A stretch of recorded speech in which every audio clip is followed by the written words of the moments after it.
سلام علیکم. سلام علیکم. اینم از زاویه دیگه گفتم یه ذره فانتر شما. بریم سراغ ویدیو. معطل نکنیم. حالا بانو گوگوشه همیشه کف و دود داره، لباسامون لشه ولی عد و حدود داره. اینجا سمنداش قد فرودگاه، خیابون با من.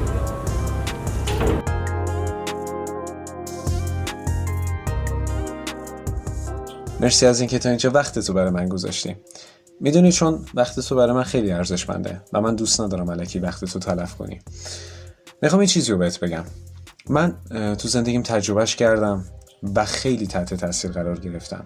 حالا اینو فاکتور میگیریم. سال پیش بود، بهمن ماه 1403 که قبلش، یعنی ماهای قبل، من به شدت بسکتبال بازی میکردم. نه تنها با بچه‌ها سالن میگرفتیم، حتی خودم تو خونه، مثلا تو حیاط خونمون بازی میکردم و هر لحظه من در حال جنب و جوش با توپ بسکتبال بودم و من یه سرمایه جمع کرده بودم از سر کاری که میرفتم و خودم همینطوری یه پولی مقداری همینطوری میذاشتم هر روز جمع میکردم، هر هفته، ماهانه، و یه مقدار زیادی شده بود و من خواستم که بعد 17 سال بالاخره بتونم یه موتور برای خودم بگیرم با پول خودم و خیلی برام تجربه جالبی بود.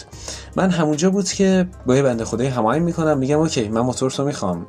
قشنگ با یه کارشناس رفتیم، موتور رو دیدیم و خوشم اومد و خیلی موتور درجه یکی بود، واقعا خیلی خوشم اومده بود و انگار کراش من شده بود دیگه. من به بنده خدا گفتم ببین در نری، یا شنبه من میام پیشت، میرم بانک، اول از مدرسه زودتر میام بیرون، میرم بانک، پول نقد میکنم، میام پیشت، تموم.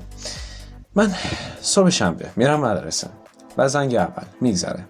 زنگ دوم وقتی که شروع میشه دیگه زنگ پایان من بوده. یعنی بچه‌ها 3 زنگ بودن، 4 زنگ بودن، من دیگه 2 زنگ باز باید میرفتم برای این قضیه. بعد زنگ دوم بود.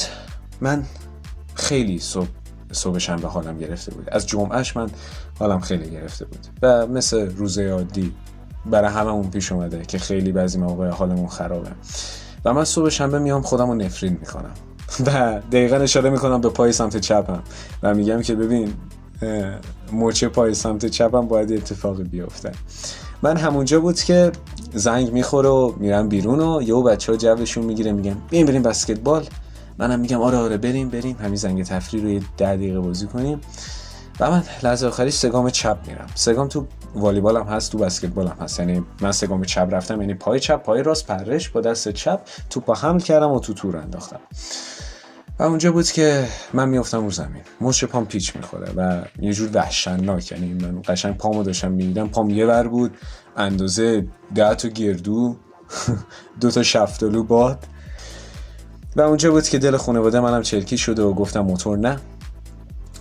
و من یه چیزی اون موقع فهمیدم، موقعی که پام اینطوری شد و 2 ماه من نتونستم بسکتبال بازی کنم و واقعا شرایط سختی داشتم. من به زور میتونستم راه برم، حتی راه چیه، من نمیتونستم راه برم، فقط یه جا نشسته بودم، از کار و زندگیم افتادم. منی که 1 دقیقه نمیتونستم خونه بمونم.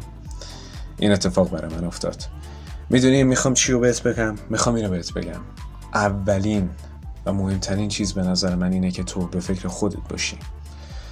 خیلی مهمی و به فکر خودت باش. هیچ وقت بعد خودتو نخوا، حتی به شوخی. همین.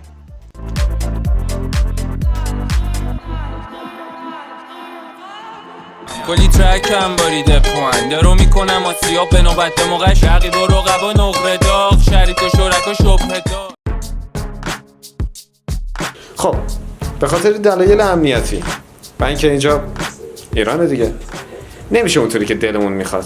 و البته منم که بچه مسلمان، بله مشخصه، و اینکه باید با سیبیل قرار بذاریم، چاره ای نداریم دیگه، مجبوریم با یک جنگل آمازون بریم سر قرار.